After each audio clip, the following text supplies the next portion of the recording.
Srimad Bhagavatam, quinto canto, capítulo 15, as glórias dos descendentes do rei Priyavrata. Shukadeva Goswami continuou. O filho de Maharaja Bharata, conhecido como Sumati, seguiu o caminho traçado por Rishabhadeva. Mas algumas pessoas inescrupulosas julgavam que ele fosse o próprio Senhor Buda. Essas pessoas, que na verdade eram ateístas de má índole, querendo encontrar respaldo para as suas atividades, adotaram de uma forma imaginária e perversa os princípios védicos. Assim, essas pessoas pecaminosas aceitaram Sumati como o Senhor Buddhadeva e propagaram a teoria de que todos devem seguir os princípios de Sumati. Dessa maneira, eles ficaram ao capricho da invenção mental. Sumati gerou no ventre de sua esposa Vrididasena um filho chamado Devataditi. Em seguida, Devataditi fecundou no ventre de sua esposa Asuri um filho chamado Devadyumna, o qual gerou no ventre de sua esposa Denumati um filho chamado Parameste. Parameste gerou no ventre de sua esposa Suvarchala um filho chamado Pratirra. O rei Pratirra pessoalmente divulgou os princípios da autorrealização. Dessa maneira, ele não apenas se purificou, bem como tornou-se um grande devoto do Senhor Vishnu, a pessoa suprema, e compreendeu-o perfeitamente. No ventre de sua esposa Suvarchala, Pratirra gerou 3 filhos, chamados Pratiharta, Prachosta e Udigata. Esses 3 filhos eram muito hábeis em executar rituais védicos. Pratiharta gerou no ventre de sua esposa Stuti 2 filhos, chamados Aja e Bhuma. No ventre de sua esposa Rishikulya, o rei Bhuma gerou um filho chamado Udigita. De Devakulya, esposa de Udigita, nasceu um filho chamado Prastava, que fecundou em sua esposa Niutsa, um filho chamado Vibhu. No ventre de sua esposa Rati, Vibhu gerou um filho chamado Pritussena. Pritussena gerou no ventre de sua esposa Akuti um filho chamado Nakta. A esposa de Nakta era Druti, de cujo ventre nasceu o grande rei Gaya. Gaya era muito famoso e piedoso. Ele era o melhor dos reis santos. O Senhor Vishnu e suas expansões, que se destinam a proteger o universo, estão sempre situados no modo da bondade transcendental, conhecido como Vishuddha Sattva. Sendo expansão direta do Senhor Vishnu, o rei Gaya também estava situado em Vishuddha Sattva. Por causa disso, Maharaja Gaya estava plenamente dotado de conhecimento transcendental. Portanto, ele chamava-se Mahapurusha. O rei Gaya dava plena proteção e segurança aos cidadãos para que a propriedade pessoal deles não fosse perturbada por elementos indesejáveis. Ele também atentava para que houvesse suficiente comida para alimentar todos os cidadãos. Às vezes, ele distribuía presentes aos cidadãos para satisfazê-los. Às vezes, convocava reuniões e, usando palavras doces, satisfazia os cidadãos. Dava-lhes também boas instruções sobre como tornarem-se cidadãos de primeira classe. Eram essas as características da ordem real do rei Gaia. Além de tudo isso, o rei Gaia era um chefe de família que observava estritamente as normas e preceitos da vida familiar. Ele realizava sacrifícios e era um autêntico devoto puro da personalidade de Deus. Chamava-se Mahapurusha porque, como rei, dava todas as facilidades aos cidadãos. E, como chefe de família, executava todos os seus deveres para que, no final, se tornasse um estrito devoto do Senhor. Como devoto, estava sempre disposto a oferecer respeitos a outros devotos e a ocupar-se no serviço devocional ao Senhor. É este o processo de Bhakti Yoga. Devido a todas essas atividades transcendentais, o rei Gaia vivia livre da concepção corpórea. Compreendia o Brahman na íntegra e, consequentemente, mantinha-se sempre feliz. Não se entregava jamais à lamentação material. Embora fosse perfeito sob todos os aspectos, não era orgulhoso, tampouco ansiava governar o reino. Meu querido rei Parikshit, os eruditos que são conhecedores das histórias dos Puranas elogiam e glorificam o rei Gaia com os seguintes versos. O grande rei Gaia costumava realizar toda espécie de rituais védicos. Era muitíssimo inteligente e estudava com afinco todos os textos védicos. Fazia os princípios religiosos prevalecer e possuía toda classe de opulências. Era um líder entre os cavalheiros e servo dos devotos. Ele era uma expansão plenária da personalidade de Deus, totalmente qualificada. Portanto, quem poderia equiparar-se-lhe na execução de grandiosas cerimônias ritualísticas? Todas as filhas castas e honestas de Maharaja Daksha, tais como Israda, Maitri e Daya, cujas bênçãos eram sempre eficazes, banharam Maharaja Gaia com água santificada. Na verdade, elas estavam muito satisfeitas com Maharaja Gaia. O planeta Terra personificado veio sob a forma de vaca e, como se tivesse visto o seu bezerro, derramou leite em profusão ao ver todas as boas qualidades de Maharaja Gaia. Em outras palavras, Maharaja Gaia pôde obter todos os benefícios da terra e assim satisfazer os desejos de seus súditos. Contudo, ele pessoalmente não tinha desejos. Porque o rei Gaia executava os rituais védicos, todas as suas aspirações concretizavam-se, embora ele não cultivasse desejos pessoais de gozo dos sentidos. Todos os reis com os quais Maharaja Gaia tinham de lutar eram forçados a lutar com base em princípios religiosos. A forma como ele lutava satisfazia-os muitíssimo, tanto que davam-lhe toda espécie de presentes. Do mesmo modo, todos os brahmanas em seu reino estavam muito contentes com a generosidade do rei Gaia. Em consequência, os brahmanas contribuíram com 1/6 de suas atividades piedosas em benefício da próxima vida do rei Gaia.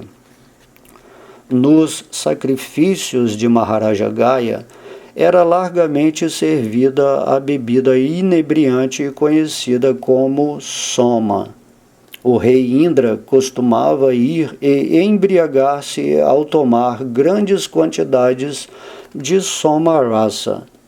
Também a personalidade de Deus, o Senhor Vishnu, o Jagya Purusha, ia e pessoalmente aceitava todos os sacrifícios que com devoção pura e firme lhe eram oferecidos na arena sacrificatória.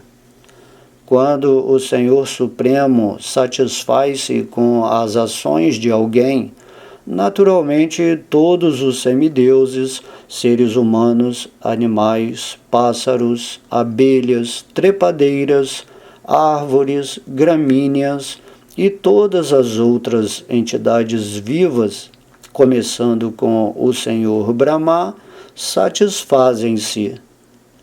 A personalidade de Deus é a superalma de todos, e ele, por natureza, está plenamente satisfeito. Todavia, ele compareceu à arena de Maharaja Gaya e disse: "Estou plenamente satisfeito." No ventre de Gayanti, Maharaja Gaya gerou 3 filhos chamados Chitrarata, Sugati e Avarodhana. No ventre de sua esposa Urna, Chitrarata gerou um filho chamado Samrati. A esposa de Samrati foi Utikala, em cujo ventre ele produziu um filho chamado Mariti. No ventre de sua esposa Bindumati, Mariti gerou um filho chamado Bindu. No ventre de sua esposa Saraga, Bindu gerou um filho chamado Madu. No ventre de sua esposa chamada Sumana, Madu gerou um filho chamado Viravrata. No ventre de sua esposa chamada Bodha, Viravrata produziu 2 filhos, chamados Manto e Pramanto. No ventre de sua esposa Satya, Manto gerou um filho chamado Balvana. E no ventre de sua esposa Dushana, Balvana gerou um filho chamado Tuasta. No ventre de sua esposa Virochana, Tuasta gerou um filho chamado Viradya. A esposa de Viradya foi Vishuti, em cujo ventre ele gerou 100 filhos e uma filha. Dentre todos estes filhos, sobressaiu-se Satyajit. Existe um verso muito famoso sobre o rei Viradya. Devido às suas nobres qualidades e imensa fama, o rei Viradya tornou-se a joia da dinastia do rei Priyavrata, parecendo o Senhor Vishnu que, com sua potência transcendental, embeleza e abençoa os semideuses. Neste ponto encerram-se os significados Bhaktivedanta do 5º canto, 15º capítulo do Srimad Bhagavatam, intitulado As Glórias dos Descendentes do Rei Priyavrata. Srimad Bhagavatam, 5º canto, capítulo 16, Descrição de Jambudvipa. O rei Parikshit disse a Shukadeva Goswami: Ó Brahmana, já me informaste que o raio de Bhumandala estende-se até onde o sol espalha sua luz e calor, e até onde a lua e todas as estrelas podem ser vistas. Meu querido Senhor, as rodas girantes da quadriga de Maharaja Priyavrata criaram 7 valas, nas quais surgiram os 7 oceanos.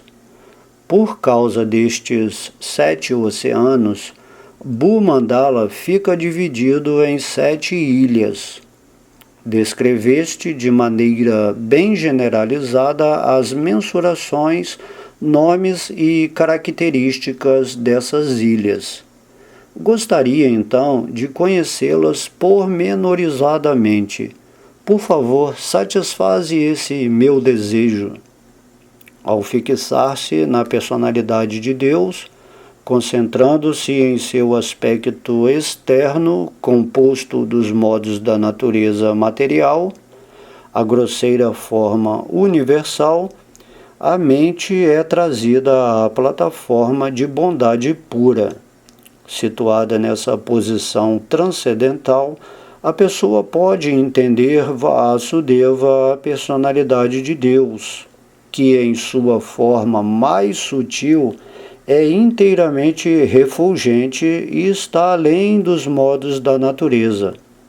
Ó meu Senhor, por favor, faze uma vívida descrição de como pode-se perceber essa forma que permeia o universo inteiro. O grande rei Shukadeva Goswami disse: Meu querido rei, não há limite para a expansão da energia material da personalidade de Deus. Este mundo material é uma transformação das qualidades materiais, Sattva-guna, Rajoguna e Tamoguna. Todavia, ninguém consegue explicá-lo na íntegra, mesmo durante um período de tempo tão longo como a vida de Brahma. Ninguém no mundo material é perfeito, e mesmo após insistentes especulações, uma pessoa imperfeita não pode descrever com precisão este universo material. O sistema planetário conhecido como Bhumandala assemelha-se a uma flor de lótus, e suas 7 ilhas parecem-se ao vertícilo dessa flor. O comprimento e a largura da ilha conhecida como Jambudvipa, situada no meio desse vertícilo, são de 1 milhão de yojanas, 13 milhões de quilômetros.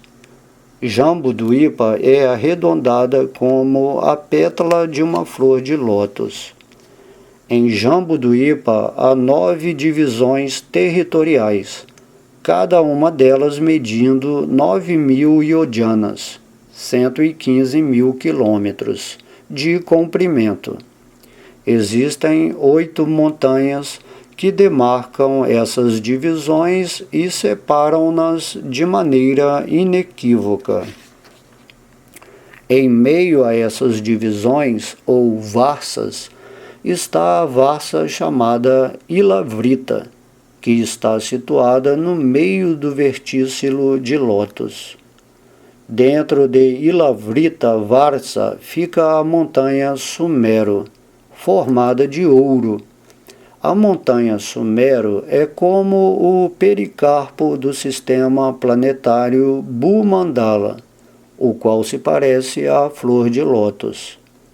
A altura da montanha é igual à largura de Jambudvipa, ou, em outras palavras, 100.000 yojanas, 1.300.000 quilômetros, dos quais 16.000 yojanas, 200.000 quilômetros, são subterrâneos, e, portanto, acima do solo, a montanha tem 84.000 yojanas, 1.100.000 quilômetros, de altura.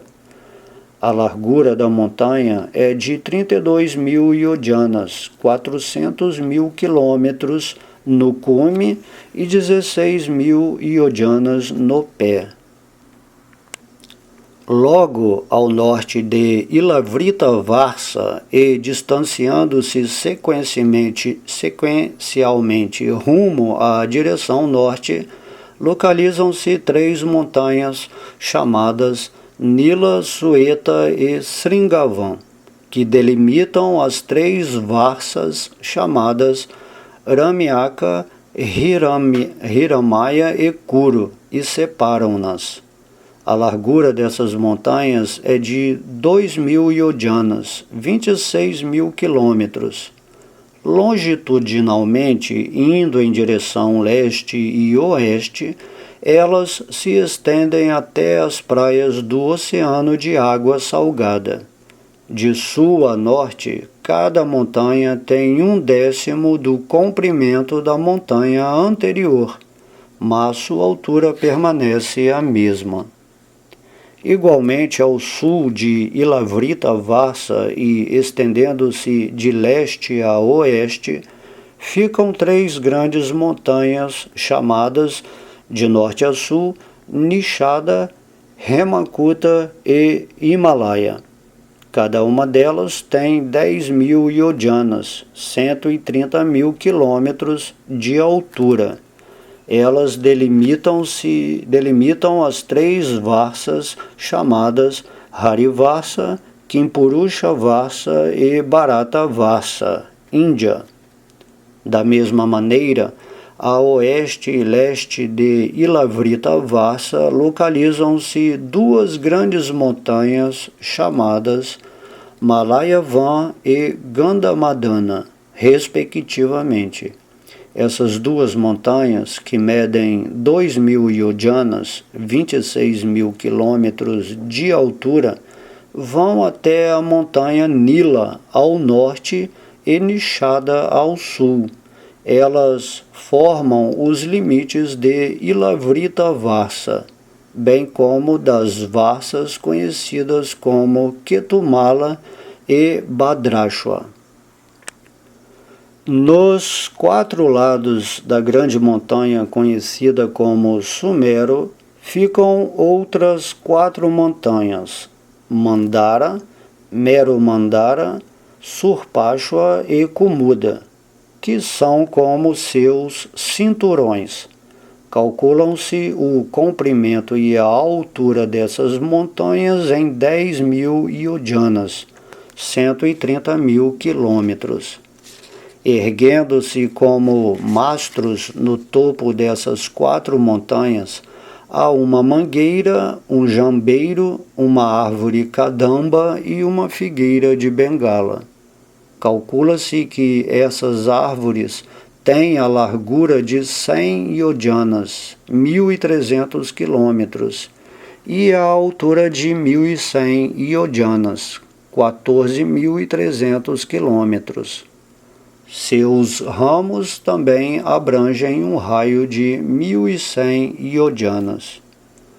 Ó Maharaja Parikshit, ó melhor da dinastia Bharata, entre essas 4 montanhas localizam-se 4 grandes lagos imensos. A água do primeiro tem sabor igualzinho ao do leite. A água do segundo tem sabor de mel.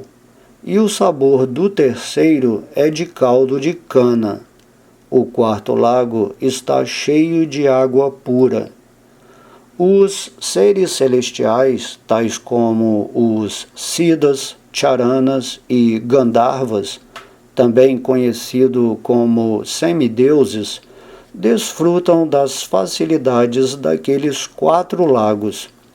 Consequentemente, eles têm as perfeições naturais da yoga mística, tais como o poder de tornar-se menor que o menor ou maior que o maior. Há também 4 jardins celestiais chamados Nandana, Chaitrarata, Vaibhajaka e Sarvatobhadra.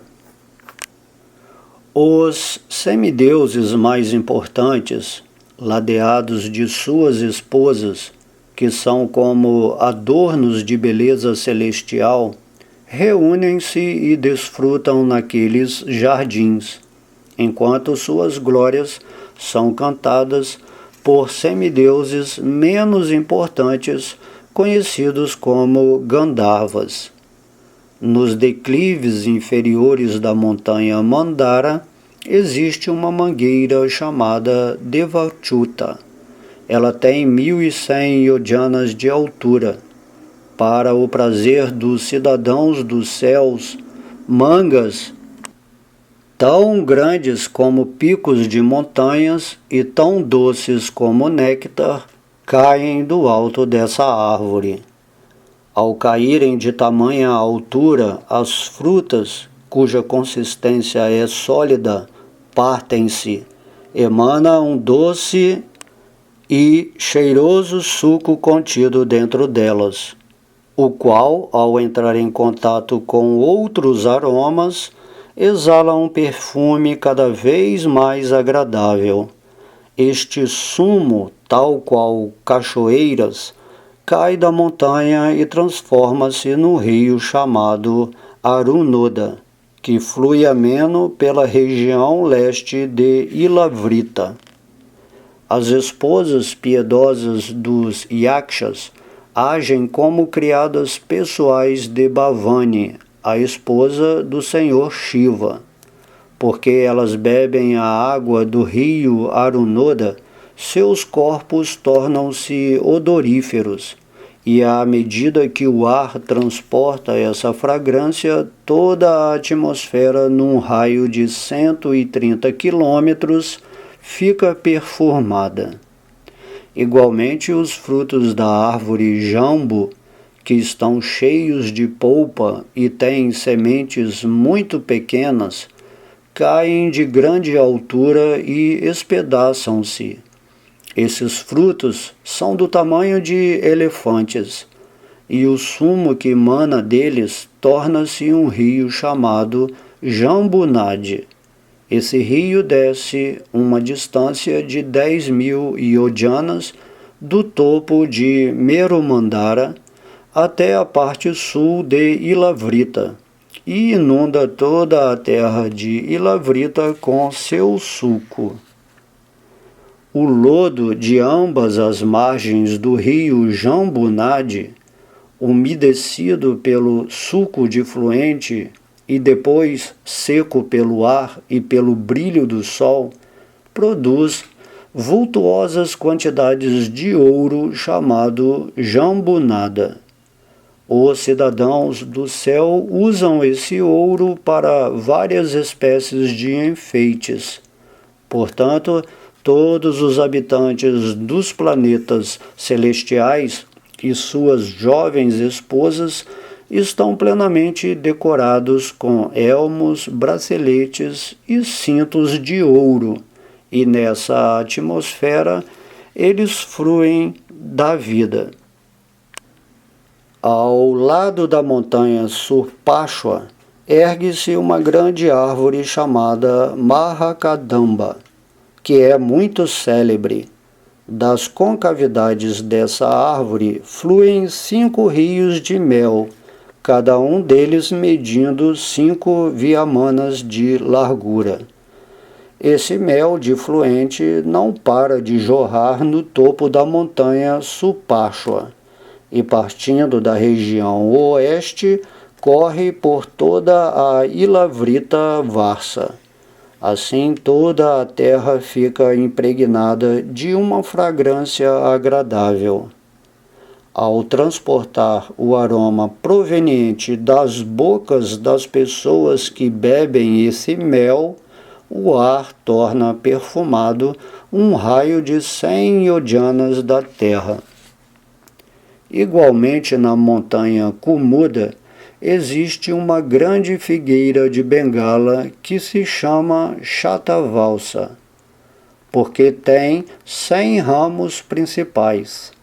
Desses ramos surgem muitas raízes, das quais fluem muitos rios. Esses rios descem do topo da montanha até o lado norte de Ilavrita Varsa, beneficiando os habitantes dessa região. Devido a esses rios difluentes, todas as pessoas têm um amplo suprimento de leite, iogurte, mel, manteiga clarificada, melaço, grãos alimentícios, roupas, camas, assentos e adornos. Todos os objetos que desejam são suficientemente fornecidos para a sua prosperidade e, portanto, elas são muito felizes. Os habitantes do mundo material que desfrutam das substâncias propiciadas por esses rios não têm rugas nos seus corpos nem cabelos grisalhos. Eles nunca sentem fadiga e a transpiração não causa em seus corpos maus odores. Eles não são afligidos pela velhice, doenças ou morte extemporânea. Tampouco sofrem com o frio gélido ou o calor tórrido, e seus corpos nunca perdem o brilho. Sem ansiedades, todos eles vivem muito felizes até a hora da morte. Tal qual os filamentos ao redor do vertícilo de uma flor de lótus, existem outras montanhas belamente dispostas em volta do sopé do Monte Mero.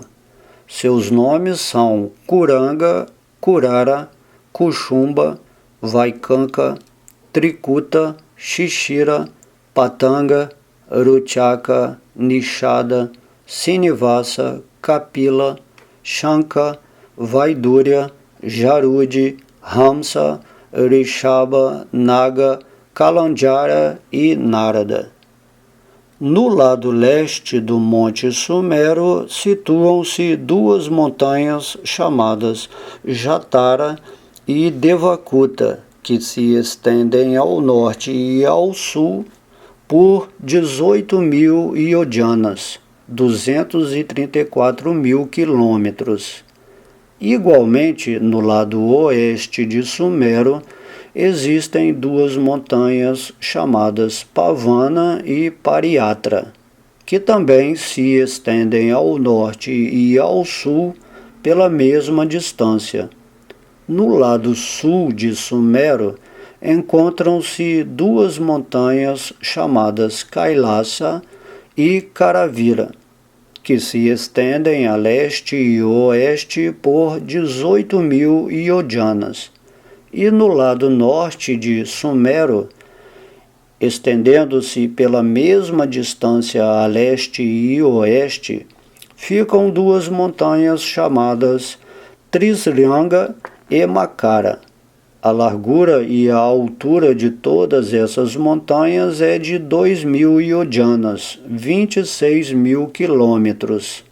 Sumero, uma montanha de ouro maciço que tem um brilho incandescente como o fogo, está rodeada por essas 8 montanhas. No meio do cume de Mero fica a cidade do Senhor Brahma. Calcula-se que cada um dos seus lados se estende por 10 milhões de yojanas, 130 milhões de quilômetros. Ela é inteiramente formada de ouro e por isso os acadêmicos eruditos e sábios chamam-na de Shatakambi. Rodeando Brahmapuri em todas as direções, ficam as residências dos 8 principais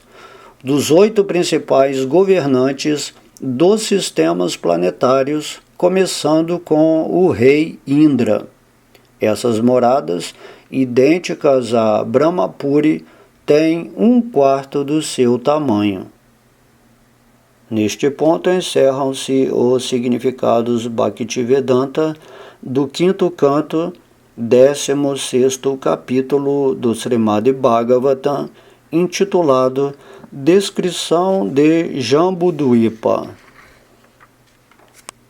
Srimad Bhagavatam, 5º canto, capítulo 17.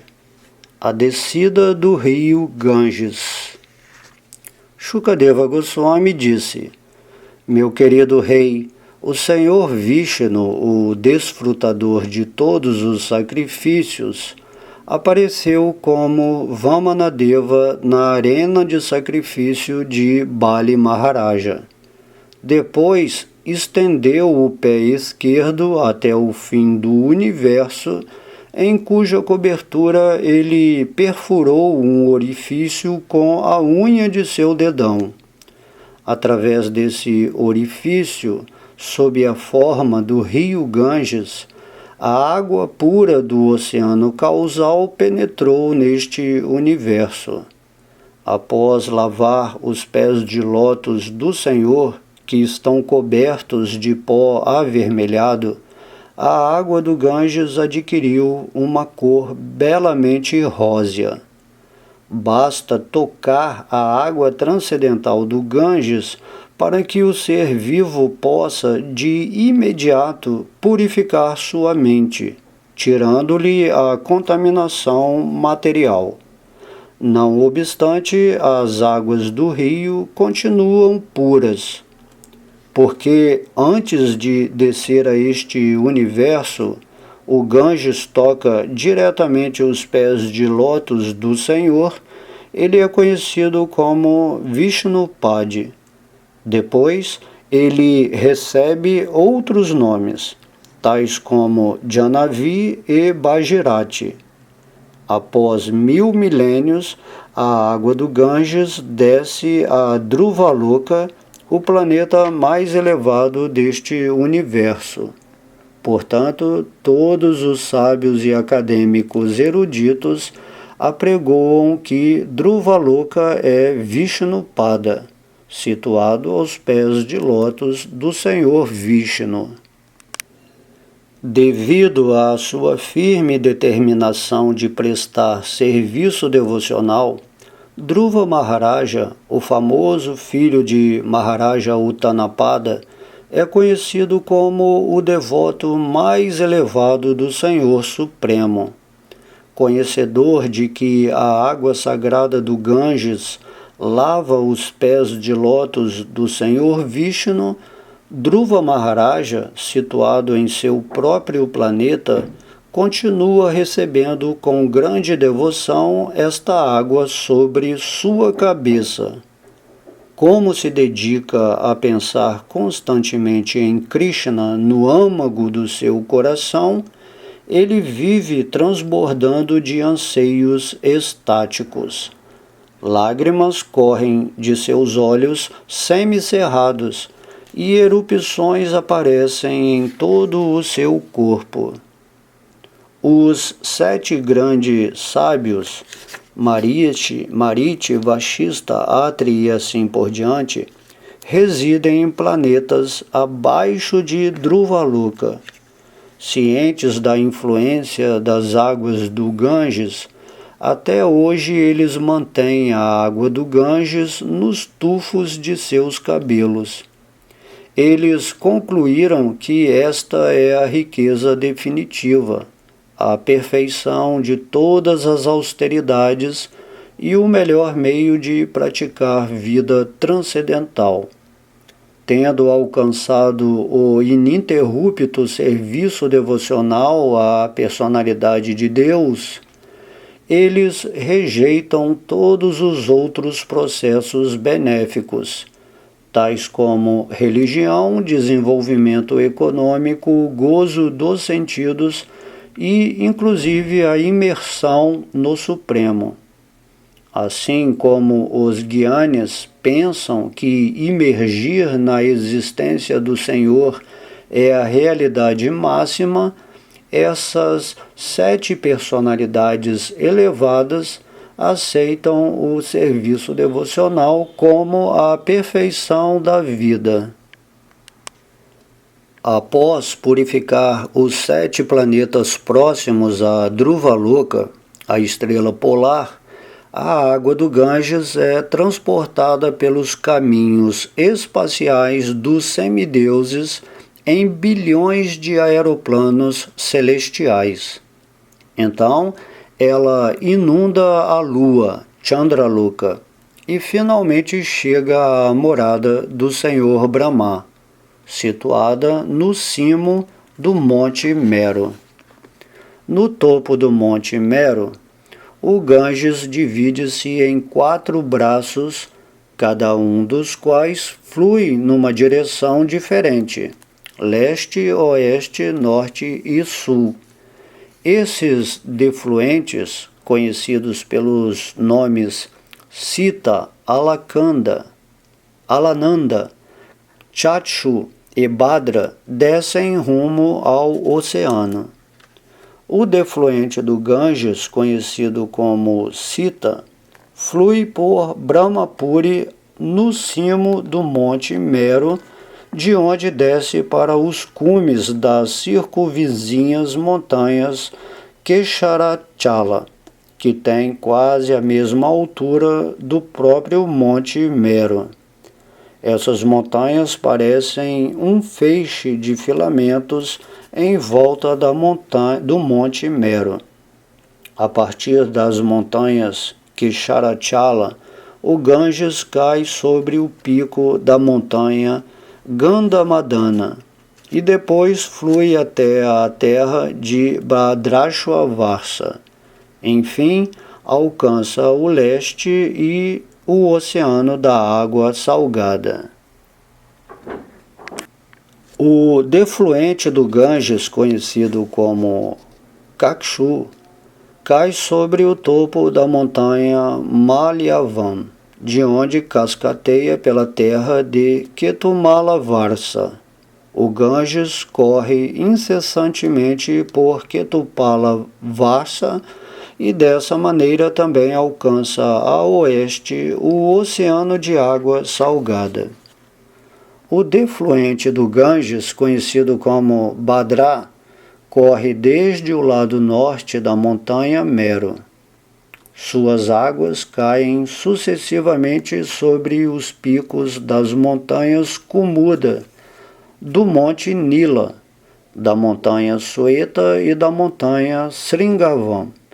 Depois elas correm pela província de Kuru e, após cruzarem essa terra, dirigem-se ao oceano de água salgada, onde desembocam a norte. Do mesmo modo, o braço do Ganges, conhecido como Alakananda, flui desde o lado sul de Brahmapuri, Brahmasadana, atravessando os topos das montanhas em várias regiões. Ele, com uma força das mais possantes, cai sobre os picos das montanhas Hemakuta e Himakuta. Após inundar os topos dessas montanhas, o Ganges cai sobre a extensão territorial conhecida como Bharatavarsa, a qual é também por ele inundada. Então, a sul, o Ganges desemboca no oceano de água salgada. As pessoas que se banham nesse rio são afortunadas. Não se lhes torna muito difícil alcançar progressivamente os resultados decorrentes da execução de grandes sacrifícios, tais como os sacrifícios Rajasuya e Ashvamedha.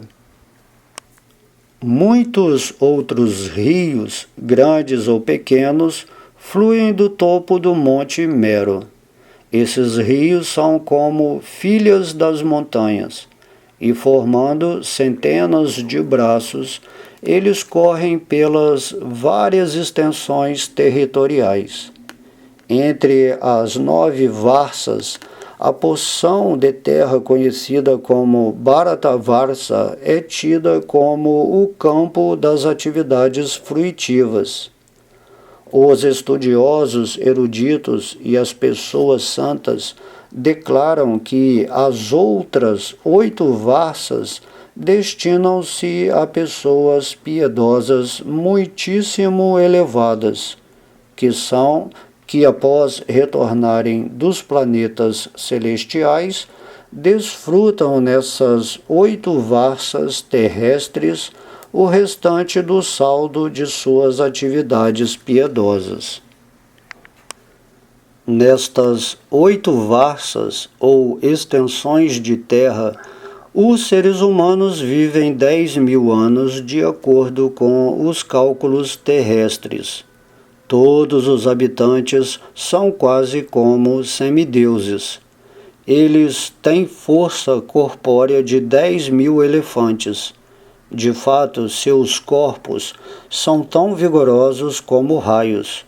Levam vidas agradabilíssimas no esplendor da juventude, e tanto os homens quanto as mulheres sentem intenso e demorado prazer durante a união sexual. Passados muitos anos de prazer sensual, quando resta 1 ano de vida, a esposa concebe uma criança. Assim, o padrão de prazer dos residentes destas regiões celestiais é exatamente como o dos seres humanos que viviam na Treta Yuga. Em cada uma dessas extensões de terra existem muitos jardins repletos de flores e frutas sazonais, e existem também eremitérios belamente decorados. Entre as grandes montanhas que demarcam essas terras, encontram-se enormes lagos de água cristalina, cheios de flores de lótus recém-desabrochadas. As aves aquáticas, tais como os cisnes, patos, galinhas d'água e grous, ficam muito excitadas pela fragrância das flores de lótus, e o som fascinante das abelhas invade o ar. Os habitantes dessas terras são líderes importantes entre os semideuses. Sempre dispondo da pressurosa solicitude de seus respectivos servos, eles fruem da vida em jardins situados ao longo dos lagos. Nessa situação agradável, as esposas dos semideuses sorriem marotamente para seus esposos e olham-nos nos olhos com desejos luxuriosos.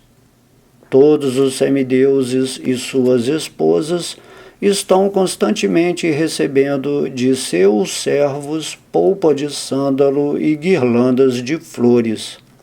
Dessa maneira, todos os habitantes das 8 varsas celestiais deleitam-se, atraídos pelas atividades do sexo oposto.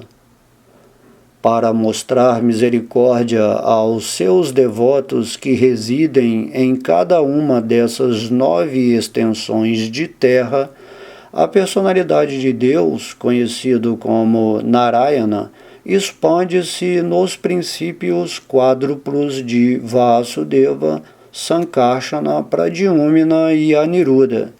Dessa maneira, ele permanece perto de seus devotos para aceitar-lhes o serviço.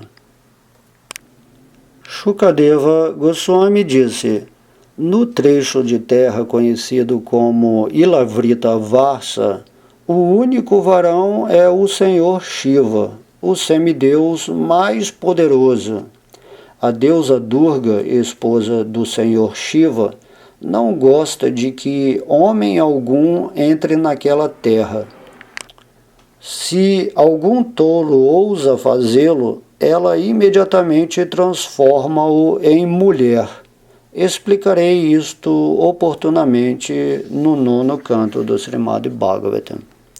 Em Ilavrita Varsa, o Senhor Shiva vive rodeado pelas 10 bilhões de criadas da deusa Durga, que lhe prestam serviços.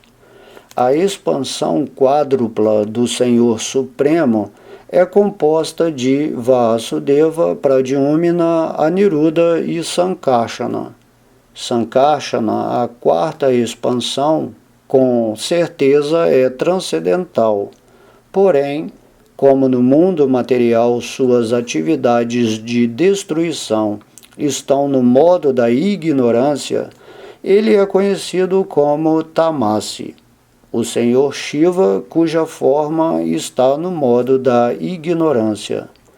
sabendo que Sankarsana é a causa que origina sua própria existência, o Senhor Shiva, cantando o seguinte mantra, absorve-se em transe e sempre medita em Sankarsana. O poderosíssimo Senhor Shiva diz: ó Suprema Personalidade de Deus, estando vós sob essa vossa expansão de Senhor Sankarsana, aproveito para oferecer-vos minhas respeitosas reverências. Sois o reservatório de todas as qualidades transcendentais. Embora sejais ilimitado, permaneceis em manifesto para os não devotos. Ó meu Senhor, sois a única pessoa adorável, pois sois a suprema personalidade de Deus, o reservatório de todas as opulências. Vossos leais pés de lótus são a única fonte de proteção de todos os vossos devotos, aos quais satisfazeis manifestando-vos sob várias formas. Ó meu Senhor, libertais das garras da existência material os vossos devotos. Contudo, por vossa vontade, os não devotos permanecem emaranhados na existência material. Por favor, aceitai-me como vosso servo eterno. Não podemos controlar a força de nossa ira. Portanto, quando olhamos para as coisas materiais, não podemos evitar de sentir atração ou aversão por elas. Mas o Senhor Supremo jamais se deixa afetar dessa maneira. Embora ele lance seu olhar sobre o mundo material com o propósito de criar, manter ou destruí-lo, ele não se deixa afetar nem um pouquinho. Portanto, quem deseja dominar a força dos sentidos deve refugiar-se aos pés de lótus do Senhor. Então, ele sairá vitorioso. Para as pessoas que têm visão impura, os olhos do Senhor Supremo assemelham-se aos de alguém que indiscriminadamente toma bebidas embriagantes. Confusas, semelhantes pessoas ininteligentes ficam iradas contra o Senhor Supremo. E como elas apresentam esse temperamento irracível, o próprio Senhor parece irado e muito amedrontador. Contudo, isto é ilusão. Ao ficarem agitadas pelo contato dos pés de lótus do Senhor, as esposas da serpente demoníaca, devido à timidez, não puderam dar continuidade à adoração que lhe prestavam. Todavia, o Senhor não se deixou agitar pelo contato delas, pois, em todas as circunstâncias, ele mantém-se controlado. Portanto, quem se negaria a adorar a suprema personalidade de Deus? O Senhor Shiva prosseguiu: todos os grandes sábios aceitam o Senhor como a fonte da criação, manutenção e destruição, embora realmente ele não tenha nada a ver com essas atividades. Portanto, o Senhor é chamado de ilimitado. Embora sob sua encarnação de Shesha, o Senhor mantenha todos os universos sobre seus capelos, para ele cada universo não pesa mais do que uma semente de mostarda. Portanto, qual a pessoa que, desejando a perfeição, deixaria de adorar o Senhor? Da personalidade de Deus aparece o Senhor Brahma, cujo corpo é formado da totalidade da energia material. o reservatório de inteligência subjugado pelo modo da paixão da natureza material. Do Senhor Brahma, eu próprio nasço como uma representação do falso ego conhecida como Rudra. Com meu próprio poder, crio todos os outros semideuses, os 5 elementos e os sentidos. Portanto, adoro a personalidade de Deus, que maior que qualquer um de nós, mantém sob seu controle, como pássaros amarrados a uma corda, todos os semideuses, os elementos e sentidos materiais, e mesmo o Senhor Brahma e eu próprio. Somente pela graça do Senhor é que podemos criar, manter e aniquilar o mundo material. Portanto, ofereço minhas respeitosas reverências ao Ser Supremo. A energia ilusória da Suprema Personalidade de Deus prende todos nós, almas condicionadas, neste mundo material. Portanto, enquanto não receber o favor dele, pessoas como nós não poderão descobrir o meio de escapar dessa energia ilusória. Deixai-me oferecer minhas respeitosas reverências ao Senhor, que é a causa da criação e da aniquilação. Neste ponto encerram-se os significados Bhaktivedanta do 5º canto, 17º capítulo do Srimad Bhagavatam, intitulado A Descida do Rio Ganges.